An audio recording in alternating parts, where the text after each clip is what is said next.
اور زراعت کے شعبے میں ایمرجنسی کے نفاذ کے فیصلے کا خیر مقدم کرتا ہے۔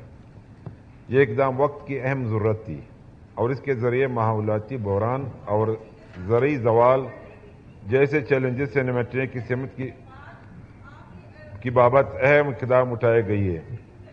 لہذا یہ ایوان وفاقی حکومت میڈم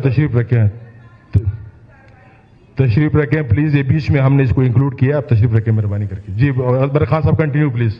لہذا یہ ایوان وفاقی حکومت سے مطالبہ کرتا ہے کہ متاثرین سیلاب کی امداد بے نظیر انکم سپورٹ پروگرام کے ذریعے کی جائے، اور یہ مطالبہ بھی کرتا ہے کہ وفاقی حکومت اقوام متحدہ کے ذریعے فی الفور بین الاقوامی امداد کی اپیل کو یقینی بنائے۔ مزید برآں بلوچستان کے عوام صوبہ پنجاب، خیبر پختونخوا، گلگت بلتستان کے سیلاب سے متاثرہ عوام کے ساتھ اس دکھ اور مصیبت کی گھڑی میں برابر کے شریک ہیں۔ مشترکہ قرارداد نمبر 62 پیش ہوئی، کیا محرکین اپنی مشترکہ قرارداد نمبر 62 کی ایڈمیزیبلٹی